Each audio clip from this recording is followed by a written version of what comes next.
Hello, it's मलिका और आप देख रहे हैं आर्टिस्टिक सोल चैनल, जहां हम वेस्ट मटेरियल से खूबसूरत क्राफ्ट बनाने की कोशिश करते हैं। दिवाली तो निकल गई, लेकिन मैंने दिवाली के बहुत सारे डिब्बे और दिए अभी से संभाल के रख लिए हैं, क्योंकि ये काम आने वाले हैं हमारे क्राफ्टिंग के लिए। और आज का क्राफ्ट देखकर भी आप खुश होंगे, ऐसा मुझे विश्वास है।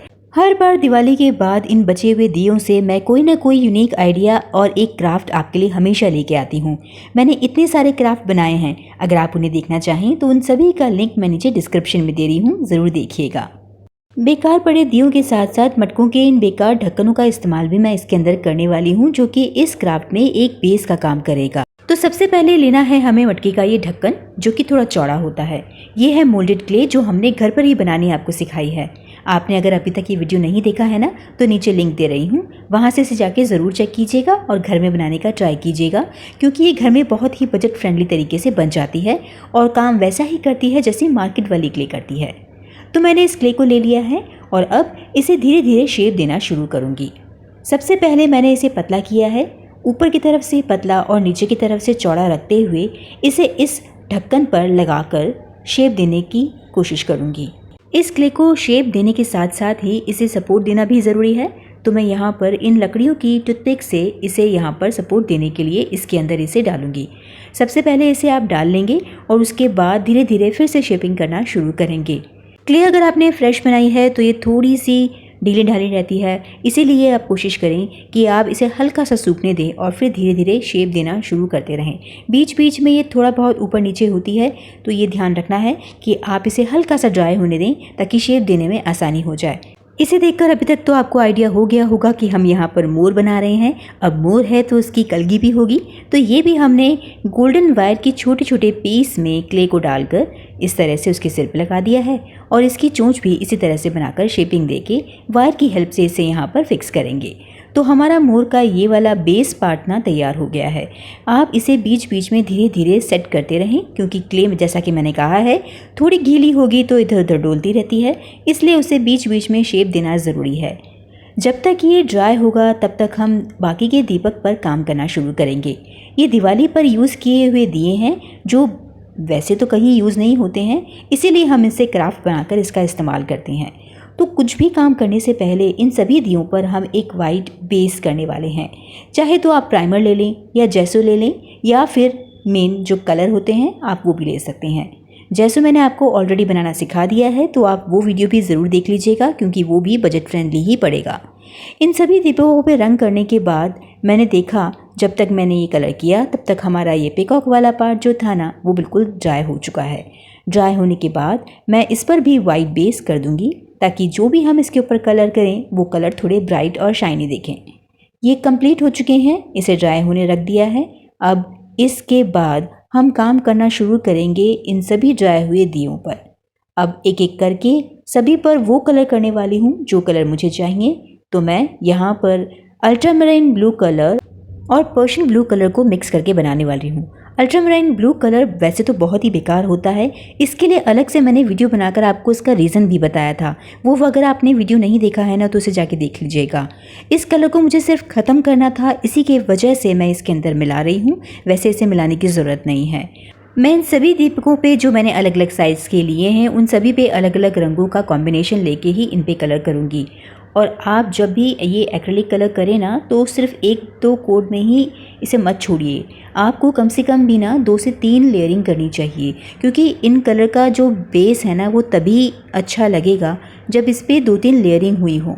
जैसे कि मैंने ब्लू कलर किया है, उसे मैं रख दूँगी। उसके बाद मैं इन मिडिल साइज़ के दियों पर काम करूँगी और फिर सबसे छोटे दियों पर काम करूँगी। इससे ये होता है कि जिस पर हम काम कर रहे हैं तो पहले वाले दिए सूख जाते हैं, हम उस पर दोबारा कोट कर सकते हैं, वो तब तक सूख चुके होते हैं। तो अब मैं यहाँ सबसे छोटे दियों पर कलर करने वाली हूँ, और इसके लिए मैंने ये सी ग्रीन कलर लिया है, जिसमें हल्का सा मैंने डार्क सी ग्रीन कलर मिक्स करके इसके शेड को थोड़ा सा डार्कर किया है। बस यही सेम शेड हम जो लेने वाले हैं और इन सभी दियों पर इसे पेंट करने वाले हैं।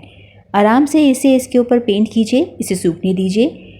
थोड़ी देर बाद जब ये ड्राई हो जाए, या अगर मौसम थोड़ा ख़राब है तो इसे हेयर ड्रायर से सुखा लीजिए। आप उस पर दूसरी तीसरी लेयर भी कीजिए। इसकी वजह से आपको इनके ऊपर वार्निश करने की ज़रूरत नहीं पड़ती, क्योंकि एक्रेलिक कलर की अपनी एक शाइनिंग बाद में उभर कर आती है। देखिए सारे कलर हो चुके हैं और इस पर कितनी अच्छी शाइनिंग आ रही है। तो बस हमें इसी तरह से इन सभी पे ये बेस कलर करने हैं। अब कलर का काम हो चुका है, तो अब सबसे लास्ट काम जो आता है ना, वो आता है डेकोरेशन का। डेकोरेशन में वैसे तो आप कुछ भी कर सकते हैं, लेकिन सबसे पहले मैं यहाँ पर इनके ऊपर पेंटिंग करना स्टार्ट करूँगी। थोड़ी बहुत डिटेल्स जिसकी वजह से ये और सुंदर लगेंगी, इस वजह से मैंने इनके ऊपर लाइट ब्लू कलर की थोड़ी बहुत पैटर्न डालने की कोशिश की है। एक बार ये जब बन जाते हैं ना, तो इन्हें अलग से उठाकर पेंट करना आसान हो जाता है। अगर आपका हाथ पेंटिंग में अच्छा नहीं है तो आप इसके ऊपर डायरेक्ट कोई स्टिकर्स भी पेस्ट कर सकती हैं। वैसे यहाँ पर 3D आउटलाइनर का इस्तेमाल भी हो सकता है, जिससे ये थोड़ा सा टेक्सचर लुक देगा। मैंने जो 3D आउटलाइनर्स आपको बनाने सिखाए थे, आप उनका इस्तेमाल भी यहाँ कर सकते हैं इन्हीं सेम पैटर्न्स को बनाने के लिए। धीरे धीरे इस मोर की नेक पर हमने ये डिज़ाइन जो है वो पेंट कर लिया है और इसे सूखने के लिए अलग से रख दूँगी। और इसके बाद मैंने इन छोटे दियों पर भी कुछ डिज़ाइंस बनाए हैं। बहुत सिंपल से डिज़ाइन है, तो इसकी डिटेल मैंने आपको यहाँ पर नहीं दी है, बस इसकी लास्ट जो डिटेलिंग है ना, वो आपको यहाँ दिखा रही हूँ। ये इसी तरह से पेंट होंगे। मैं मोस्टली अपने सारे क्राफ्ट वीडियोज़ यानी स्पेशली लॉन्ग वीडियोज़ हर संडे को डालती हूँ, लेकिन आजकल मौसम इतना ज़्यादा ख़राब हो चुका है कि जो हम पेंटिंग करते हैं ना, वो सूखने में ज़्यादा टाइम लेती है। और इसी की वजह से इस बार का वीडियो भी थोड़ा लेट ही हो गया, क्योंकि यहाँ पेंट सूखने का इंतज़ार करने में टाइम ही काफ़ी सारा निकल जाता है। और इसलिए मैंने भी ये सोचा कि जल्दबाजी ना करके अपने क्राफ्ट को अच्छे से समय दूं, ताकि आप तक अच्छे रिज़ल्ट पहुंच सकें। अगर लेट भी हो जाए तो प्लीज़ उस चीज़ के लिए बुरा मत मानिएगा। मैंने इन सारे दियों पर पेंट कर लिया है। अब क्योंकि मुझे थोड़ी सी चमक धमक पसंद है, इसलिए इसके ऊपर राइनस्टोन भी पेस्ट कर रही हूँ। ये बिल्कुल आप पे डिपेंड करता है कि आप इस पे पेंटिंग करने के बाद ही इस वर्क को यहीं तक छोड़ दें, या फिर इसके ऊपर या तो मिरर्स या फिर राइनस्टोन से इसकी और भी डेकोरेशन करें। वैसे दिवाली की क्राफ्ट ये बन ही रहे हैं, तो इस पर थोड़ी बहुत चमक धमक तो होनी ही चाहिए। मैंने नीचे के स्टैंड पे भी थोड़ी बहुत मिरर और थोड़े बहुत राइनस्टोन लगाकर इसमें थोड़ी सी डेकोरेशन की है। आप चाहें तो यहाँ लेसेस का भी इस्तेमाल कर सकते हैं। तो लीजिए, ये सारे पीसेस तो बनकर तैयार हो गए हैं। अब सबसे फाइनल काम है इन्हें जोड़ने का।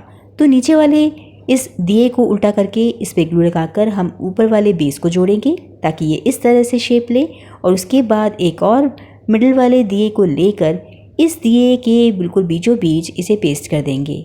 देखिए, मेरे पास जो इस बार के दिवाली दिए बचे थे, मैंने उन्हीं का इस्तेमाल करके इस क्राफ्ट को बनाने की कोशिश की है। अगर आपके पास इस तरह के सारे दिए ना हों, स्पेशली ये मिडिल साइज़ का दिया, तो आप कोई वेस्ट डब्बी का इस्तेमाल करके भी इसके बीचों बीच इसे पेस्ट कर सकते हैं। मुख्य रूप से इसे इसलिए चिपकाया गया है ताकि हमारे छोटे वाले दियों को जब इसके साइड में हम पेस्ट करें तो ये इसे सपोर्ट कर सके। तो बस इसी वजह से यहाँ पर मैंने इसे चिपकाया था। आप इस तरह से छोटे दियों को यहाँ रखेंगे तो बहुत ही आसानी के साथ वो ऊपर की तरफ अच्छे से पेस्ट भी हो जाएंगे। यहाँ पर मैंने छोटे छोटे दियों को ग्लू लगाकर यहाँ पर पेस्ट कर दिया है और फिक्स करने के बाद बिल्कुल मिडिल में जो हमने एक थोड़ा सा बड़ा दिया लिया है वो भी यहाँ पर पेस्ट कर देंगे। आप इसे कम से कम 1 से 2 घंटा अच्छे से फिक्स होने के लिए रख लीजिए। उसके बाद आपका ये बेकार दियों से बना हुआ दिवाली दिया स्टैंड भी बनकर तैयार हो जाएगा। तो ये इस तरह से कुछ लुक देगा। मैं इसको घुमाकर दिखा रही हूँ ताकि आप इसे अच्छे से देख पाएँ। तो बताइए कि आपको आज का ये वीडियो कैसा लगा। इन वेस्ट दियों से जो मैंने ये क्राफ्ट बनाने की कोशिश की है, इसका कलर कॉम्बिनेशन और इसका रिज़ल्ट आपको कैसा लगा मुझे ज़रूर बताइएगा। और अगर आपने पहले वाले वीडियोज़ अगर नहीं देखे हैं ना, पुराने दियों से जो हमने बनाए थे, वो भी जाके ज़रूर देखिएगा। आशा है आपको आज का ये क्राफ्ट आइडिया पसंद आया होगा। अगर आपको आज का ये क्राफ्ट आइडिया पसंद आया है तो प्लीज़ इस वीडियो को ढेर सारे लाइक एंड शेयर ज़रूर कीजिएगा।